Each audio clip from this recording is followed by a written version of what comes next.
Welcome on in, golf fans. It's your boy Gsluke here with our course preview for this week's 3M Open. Gonna break down TPC TwiN Cities. Make sure you know everything you need to about this week's venue to go out there, get some of your research started, whether it's for DFS, props, betting, and go out there and have yourselves a week. So gonna touch on some of those course details, make sure we're all on the same page. Afterwards, go hole by hole, give you an idea of all the shots required around this venue, and then towards the end of this thing, going over there on Bet the Number, really deep diving some of the key stats and metrics you can use in your modeling to go out there and identify your top plays. So by the end, you have all the information that you need to go out there and get that process started. So without further ado, let's go ahead and get it started with some of the course details for TPC TwiN Cities. TPC TwiN Cities is up in Blaine, Minnesota, and as you'd expect for a course up there, a ton of water of this golf course. That combined with a little bit of length for a par 71, and you've got yourself a harder birdie fest than you'd expect. And of course, that's a little bit of an oxymoron there, but it is truly a little bit testy from the ball striking, but we routinely see something like 20, maybe even 24 under par winning this. So it is a little bit of a confusing setup, but if you're hitting your ball well, you're putting yourself in position, you are going to see players take advantage. So the differences in scores you'll find around this venue tends to be a very wide margin. You'll get those -7, -8 rounds, and with all that water and variance, blow up rounds with 4 or 5 over par. So no chalk is safe around this venue, and it reminds me a lot of a Florida golf course with how much of that variance that we have in play. But let's start it off with some of the course details, including the fact that it is a par 71. Your normal par 71 at that with 3 par 5s, so not really anything to note there. Your scorecard yardage is 7,431 yards, which is the exact same as we've seen for the past few years. So no added length, no change to the scorecard here in 2024, but something worth pointing out for anyone new. Your stimp meter reading is going to be about 12.5, very typical for what we'd get on tour, but after being in Scotland the last 2 weeks, a little bit of an adjustment that's going to have to be made. They were running closer to 10.5, maybe 11 on the stimp meter over there, and now it's going to be back to your regular PGA Tour speeds. So anyone that was playing overseas might have a slight adjustment period out here for this week. The green size are about average around TPC TwiN Cities at about 6,500 square foot, which is, like I said, pretty much right at that tour average. In terms of your fairways, they are a little bit bigger than what we have on the PGA Tour, about 34 yards wide. So compared to your tour average, that's about 5, maybe 6 yards wider, and you'll see that reflected with the fairway average when we get over there to Bet the Number. Plenty of bunkers in play, a ton of water hazards. In fact, 27 on property and in play on 15 of the 18 holes. And while a few of them are more in play with your approach shot, a lot of off the tee balls are going to end up in the aquatic penalty area. And one thing I'll say is that this golf course has nearly twice as many penalty shots as your PGA Tour average. So driving accuracy, keeping yourself away from some of those landmines is a key around TPC TwiN Cities. From the agronomy perspective, we've got bent grass from tip to toe. So whether it's the greens, you can see that pure bent grass surface, but everything else is some sort of that type of grass. Whether it's the rough, which is a Kentucky bluegrass, it's type of bent grass there, of course. It's listed at 4 inches, which might seem pretty gnarly, but they had it listed at 4 inches for the last few years, and it played to one of the least missed fairway penalties on the PGA Tour. In fact, almost all the missed fairway penalty at this golf course comes from hitting it into the water. So as long as you're not hitting it into that, you're in the lakes, the streams, all of that, you're probably going to be okay out here this week. So in terms of our averages from last year, in fact, these are going to be the averages from the last 3 years at the 3M Open. They can give you a little test for what these players have faced. Your fairway average a little bit higher than normal with how wide the fairways are, and the property is also usually pretty receptive. Anytime you're at the southern months up there in Minnesota, they tend to get like 4 or 5 inches of rain out here in July. So you'll see that with the conditions this time around. From somebody that's up in Blaine, they've told me that it's been pretty rainy for this month, not so much over the last week and a half, but even with that, they've played courses in the area over the last week or so. They've said that it's been a dart fest out there, that it's been no issues when it's come to it being firm and fast, and that if anything, that the rain that they got early this year was going to make the rough a little bit more gnarly than what we had in the past few years. So I think that the growing conditions are great, and your fairway average is probably going to go up a little little bit, I would imagine, with all that rain they've gotten this year, and especially with the emphasis on hitting fairways. If it's going to be a little bit more lush out there in the rough, well, you're going to see guys trying to avoid that a little bit more. Your green average probably stays around the same as well, right? Especially if they get some rain here before lock. And you can see that was about 70% back there the last 3 years, about 5% higher than your tour average. Scrambling rate, believe it or not, was lower than your tour average, so some pretty tricky green complexes, a lot of because of the slope on the greens, which does lead to slightly less three putts for some reason. So it's harder to get up and down, but there's less three putts at this golf course.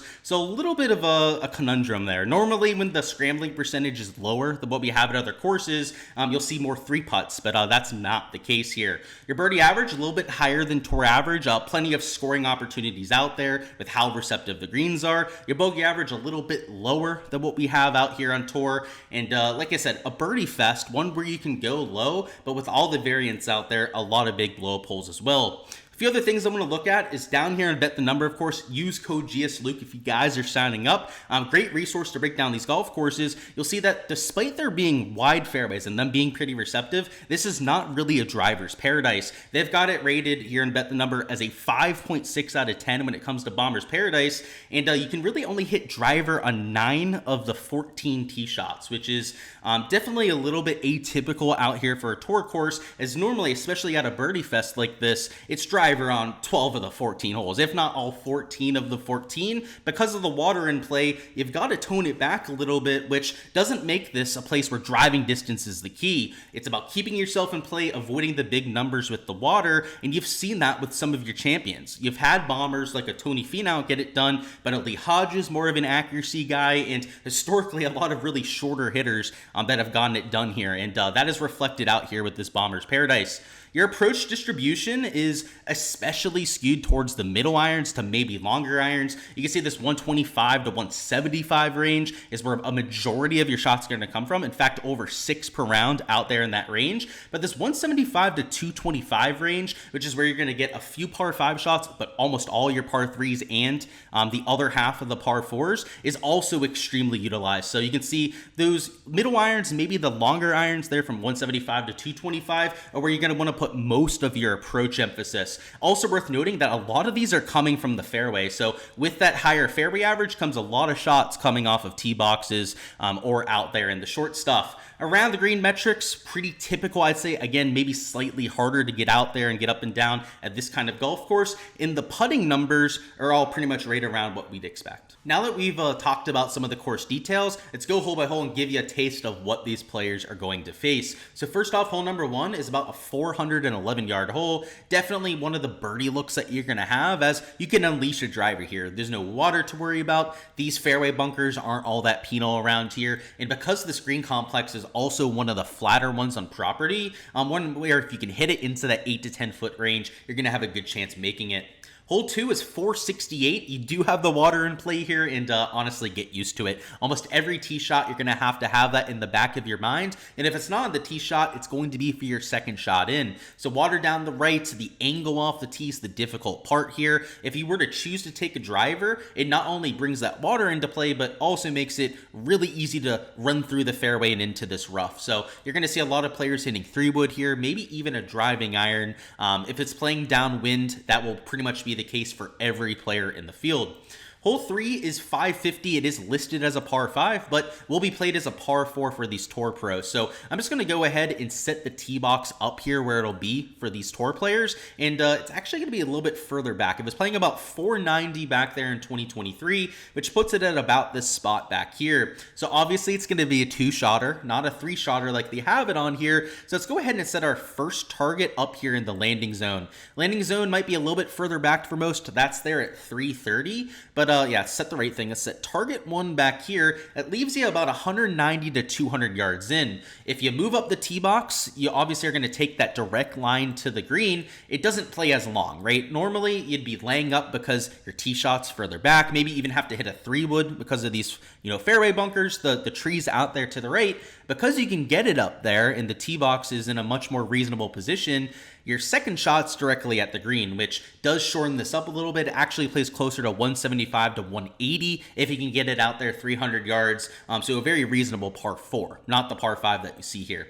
Hole 4 is 179. You do have water down the left. A par 3 that is especially difficult to the back left pin location and even a middle left pin that you'll see for one of the 4 days. Hole 5 is 426, another awkward angle off the tee and a forced layup. There's no incentive to hitting a driver here, brings in that natural area, that little dirt patch that you see, and just isn't even worth taking on.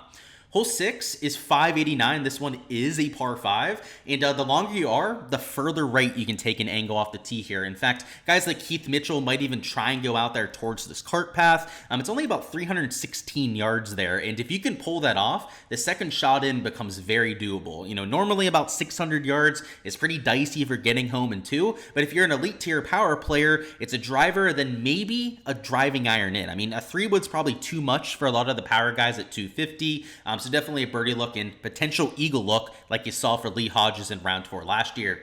Hole 7 is 381. This one's a potentially drivable par 4. Even if they don't move up the tee box, if it's playing downwind, you might see guys try and sneak it up into that little fairway patch. The issue, of course, are all the bunkers. If you manage to hit it in this left one, it's almost impossible to get up and down for birdie. Same thing in this right one, unless you really get it far into it. So it's a layup for most players, and they might tinker around with moving up a tee box to making it more drivable for the entire field. Hole 8 is 206 yards. Technically water over the back, but not really in play, and just a long iron shot to a very narrow green. So that's most of the difficulty here, is trying to dial in that distance. Hole 9 is 502, so one of the harder holes on property here. The water comes in play for the second shot, not so much off the tee. So as long as you can hit the short stuff here, right, almost all the demand is going to come with the second. And these middle to even left pins play like pretty mediocre holes, maybe slightly harder than your average. Anything that's close to this water on the right instantly becomes one of the hardest holes on the golf course. If you're starting on hole 10, you do get another easy look if you're starting on the back 9. So with the split tee setup, half the field the first 2 days will be starting on 10. And whether you're on 1 or 10, you're going to have one of the easier birdie looks of the day. A flip wedge for most players, and although this green's a little bit more awkwardly shaped in hole number 1, it's still about 100 yards in at the very most. 11 is 469, mid-length par 4, really wide landing area, so not as difficult as you'd expect for a hole that's getting a little bit longer on the scorecard. Hole 12 is a par 5. It is 586. This is reachable in 2 for the longer players out there, and even if you're not a long player, if you can just put it in the short stuff, you're going to, at the very most, be like 40, 50 yards from the green, if not up there in one of these greenside bunkers. So another great birdie look, and one where the power can help you out. 13 is 218, so longer par 3. No water in play here, though, just a pretty typical long iron shot. 14 is 433, so water the whole way down the left here, and you can hit a driver, but it just really narrows down there, so you're going to see most guys just lay up, kind of tone back a little bit to the corner. 15 is 452. It's a straightforward par 4, maybe a slight dog leg from right to left, but like I said, not much that's going to trip you up there. Not really any water in play, and pretty straightforward. 16 is 407, water in play down the entire right side, but once again, a pretty large landing area, and unlike some of the other holes that force you to play towards the water, it's running completely adjacent the entire time, parallel the entire time, and because of that, there's no real, unless you completely flare one out there, you're not really going to hit it in that water. And another hole, by the way, 16, that they can move up and make drivable, and they've done that a few times before. 17 is 200 yards. The water is definitely in play here, as you have to carry it to the entire green complex. And then 18, that finishing par 5, is my favorite hole on the golf course, and one that only the long players can go for in 2. If you hit it 300, the direct line over the water here is about 250 yards, and because of the fact that the prevailing wind oftentimes comes in on hole number 18, your shorter hitters will just lay up down here to the left. The issue is the layup's not all that much easier. In fact, you would hope to get it to about 100 yards for your layup, but if you do so, there are 4 bunkers flanking play right there, which and you'll see people hit it in the water over here too on their layup, which is just crazy out here for a par 5. What you'll see a lot of people do then is actually lay up further back. So if you're not going for this in 2, you're probably going to have like 120, 100, maybe 15 yards into the green, and it's not a gimme birdie look, which is why I love it as a finishing hole. Any of these right side pin locations are especially devilish and are going to be a whole lot of fun to watch here over the weekend. All right, now that we've seen the golf course, let's talk about some of our key stats and metrics that I'm using to identify my top plays. So first thing I want to start with here is driving accuracy percentage, because over the last few years, a lot of my process for finding some of your diamonds in the rough have been finding these more accurate players. The one thing that you can really lean on here is keeping yourself out of trouble. And while that's not always going to give you that top end upside for a win, a lot of our winners here, like Tony Finau, for example, even your like top 5 finishers that have gone into contention have been players that have more firepower to get to 20 under par. But if you're looking for some cheaper options in DFS, maybe some like top 10s, top 20s, the driving accuracy guys are really key this week. I mean, last year you had a lot of the older guys like Streelman, Martin Laird that were showing up on this leaderboard, and driving accuracy is how you would have gone to a lot of those players. So looking at this field, the top end of the board, you've got guys like Bryce Garnett, Ben Cole's up there, Luke Clanton, definitely a little bit surprising, as he's also the longest player that we have in this field. So Luke Clanton just looks like a stud off the tee. In fact, stud ball striker in the small sample that we have, but just know that this is likely because he's only played a few events out there. And the events that he's played have also had relatively wide fairways. But in terms of guys with a larger sample, guys like Coles Garnett, we'd expect to see up there a Carson Young and Akshay Bhatia, both long and accurate off the tee, are all going to get a pretty large benefit this week. And a few other names rounding it out, we got Ryan Moore towards the top of that, Austin Eckroat, Zach Blair, Adam Svensson all popping there. And all these guys that you can see here in the dark green are going to get a sizable bump out there in my modeling. On Bet the Number, of course, guys, they have their own model on here. They weren't looking as much at driving accuracy percentage, which leads me to think that that driving distance, right, is still a huge part in their modeling. And while we're not always going to agree on everything out there, I get that though, right? The par 5s reaching into, we talked about some potential drivable par 4s. I think that's why we've seen a lot of the power players finding success, but we don't always need a guy to win the golf tournament, right? We don't need them to go out there and always shoot 20 under par to be a good play, especially as a value play in DFS or potentially for like some top 20, top 10 bets. Another thing I want to look at on here before we look at some of the Bet the Number stats that they were putting out are shots gained putting on bent grass. And while I don't have it listed as bent grass, I have this filtered to only the pure bent grass surface. And while this isn't a putting contest, I am much more looking at some of the ball striking stuff, as we'll talk about here in a minute with some of the Bet the Number stuff. Putting is something that you can't overlook. And if we're trying to find guys that specialize on this type of grass in particular, well, this is the best way to find those kind of players. And just to give you the thought process on why that's important, you grow up in a part of the country, you become familiar with the type of grass, and oftentimes you see wide dispersions in a player's putting stats depending on the type of grass that they're putting on. And if you're not a big golf nerd like somebody like myself, that might sound crazy. You're like, it's just grass, right? It's all the same. It's not. So the grass looks different, it plays different, it grows differently throughout the day. So if you're not as versed in that, I guess you're just going to have to trust me on that. But trust me, agronomy, big deal when it comes to golf, and a whole field of study out there in college. So it's that big a deal. Let's talk about it. So Ben Griffin, 1.3 strokes per round, a little bit under that when it comes to his bent grass putting. It is next level stuff. So if you're looking for elite tier putters, all these guys in dark green would qualify. Andrew Novak really popping there. Kevin Chappell's not the best putter, and he's getting about a stroke per round there. Somebody that's popped up in both categories would be a Ben Coles, who's definitely going to have to be somebody that we look at later in this video. Zach Johnson also popping up in both categories. Davis Riley loves himself bent grass. S.H. Kim, Kevin Kisner, S.H. No as well, all guys that are popping up there that are going to get a little boost in my modeling. I'm still looking at your regular putting stats. Putting baseline, putting form matters, as it typically does out here on tour. But, you know, mixing in some of the historical numbers for these guys on bent grass, I think is important as well, especially with some pure bent grass greens. Now for some of the Bet the Number stats, I love that they're looking at this 100 to 175 yard range. You know, when we were going through the course profile before and some of the approach distributions, this was the most popular range. So obviously a good thing that they're including that in their modeling. And what you'll see up there, a few of the poppers. You've got a Patton Kizzire, Ryan McCormick. I've got to say the McCormick, probably a smaller sample, but Kizzire's actually played quite a few events this year. So that's definitely a guy who's a sleeper play to potentially take a look at this week. Matt Wallace showing up there, also a pretty decently accurate driver. I wouldn't call him like elite by any means.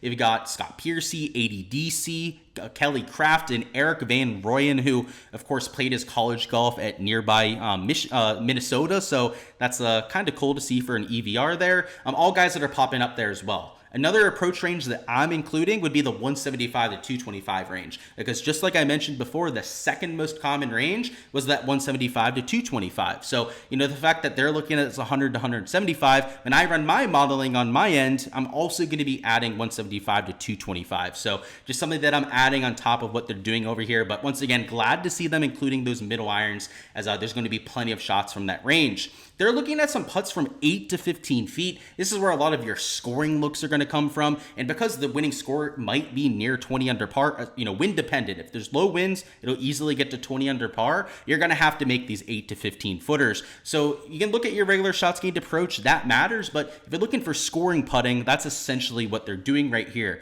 Some of your better birdie makers when it comes to making those would be an Adam Svensson, a Ben Silverman, guys like Charlie Hoffman, Cam Davis popping in that range. And because it's a difficult around the green course, some of your par putts are likely going to be in this range as well. So definitely something that they're pointing out. I've got to say, they work with tour players week in and week out. So if this is something that they're considering, you might want to look at it yourself, right? They're obviously well versed in what to expect from these golf courses. And again, I would be looking at that if you can. Next thing would be par 4 birdie or better percentage. This is another way to separate yourself from the field. The par 5s are going to see plenty of birdies from the field, the shorter par 4s, but where you're really going to make your hay are those middle to longer par 4s. That's where you can, take your round from 3, maybe 4 under and get it to 6, 7 under par and move up that leaderboard. A few guys that are popping there, Michael Thorbjornsen, definitely an interesting name. New guy out here on tour, has played extremely well so far. As Zach Johnson, believe it or not, has about a 24% birdie or better rate. That's elite level stuff. Luke Clanton, pretty much no matter what stat we look at, is going to be popping out here, and you can see a few of the other poppers on that list as well. Shots gained approach heading in, shots gained form, always something that I'm looking at. So the guys on this list that are popping are going to matter, and off the tee as well. Though the driving accuracy is something that I want to add extra emphasis to, all those par 5s, those power holes, that's going to be a differentiator as well. So it's a pretty typical setup. I think if anything, you focus on those mid to long irons in terms of your approach distribution. And then off the tee, I'm a little bit more heavy on the driving accuracy than anything. And then with the putting, those scoring putts, and then out there with some of the bent grass stats as well. In terms of comp courses, I've got 3 for you guys this week that also have a lot of water in play and where you can find some low scoring. So first off is an event we're going to be at in a few weeks, which is the first stop on the FedEx Cup playoffs, the FedEx St. Jude Championship. TPC Southwind is a much shorter track than what we get this week, but what you do have is water in play in almost every single hole. A lot of layups, a lot of those mid to long irons as a result, and the approach profile in that off the tee difficulty is what makes it such a good comparison. Now, some of the agronomy is different. It is Bermuda grass over there, also a shorter scorecard yardage. So a little bit of differences as you'd have at any tour course, but because the approach profile and off the tee look is so similar, I think something that you can look at for some analysis. Next up, we're going to have ourselves the John Deere Classic. So John Deere Classic, we've got ourselves TPC Deere Run, another one of those TPC style golf courses that you see a super low score at. Worth noting that Southwind is maybe a little bit harder than what we have at these other 2 venues, but the John Deere Classic, another one of those classical birdie fest. You've got some scoreable par 5s, bent grass from tip to toe, so the agronomy is going to be very similar at all of these venues, and it's got those receptive greens. Really, the only difference is that there's not as much water in play over there at the John Deere Classic. So obviously that event was just a few weeks ago. Davis Thompson, your winner, so we're going to have some shots gained metrics to look at, but look at that. Luke Clanton showing up in our modeling quite a bit, played well there. Thorbjornsen, the same thing. Guys like Ben Griffin, right, were showing up in multiple categories. Carson Young as well, all played very well there. So I think that this golf course is a little bit more focused on the driving accuracy than what we had at the John Deere. But great to see that a lot of the guys that were popping in our modeling were guys that played well at the John Deere. Then the last one that we're going to go with here is another course with a bit of water in play, and one that we have recent form metrics for. It's TPC River Highlands, another TPC venue, which it's not a coincidence that all 3 are TPC courses. They have a similar styling, right? They're built for tour players. They ask a lot of the same challenges out there from these players. It's a bent POA surface, so not a pure bent grass like we get in the Midwest. Obviously up there in the Northeast, slightly different type of bent, but similar agronomy and a ton of water in play. It's about accuracy off the tee. It was extremely wet this year, and because scoring was better here in 2024, I think we can use that for some good comparison. in. Now, the strength of field is going to be vastly different as the Travelers was a signature event. So, you know, got guys like Scotty in the field, right? Tom Kim, a lot of these guys that aren't even teeing it up this week. But Akshay Bhatia top 5'd in that kind of field. A Tom Hoagie top 5'd in that kind of field, and now gets to play against a bunch of slappies. And look at that, Tony Finau, right?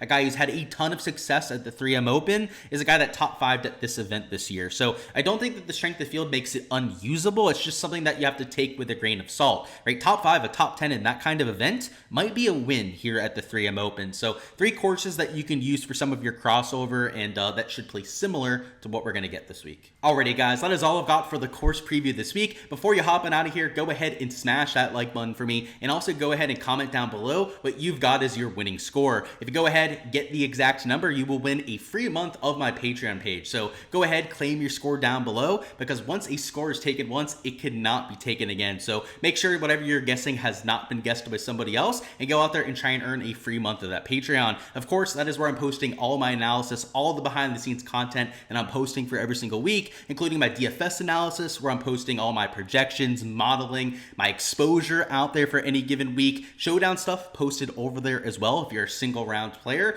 and on the DFS prop tier side, where I'm posting all my stuff for underdog, prize picks, and all the different prop research that I'm doing. So the Patreon page is the place to be. Obviously, the free content, I try and give you guys as many of the goods as possible, but for literally all the nitty gritty for any week for every single player in the field, Patreon page is the place to be. So enter that giveaway if you guys haven't already. I appreciate the support on the channel as usual. We're going to have plenty of content to come. That'll include a DFS and betting preview a little bit later on today. Our live stream Wednesday at 7 p.m. Eastern. It'll be the usual. I know the 4 majors are out of the way, but if you aren't excited for a week like this, we can't be friends. It's one for the tryhards, one that I thoroughly enjoy. And again, though it's not a signature event, it's not a major, we don't have all the world's best playing, plenty of solid stories in the field. Somebody's got to go out there and win. One and dones have to get filled, and hey, there's GPPs with their names on it as well. So best of luck to all of you out there, and let's have ourselves a week.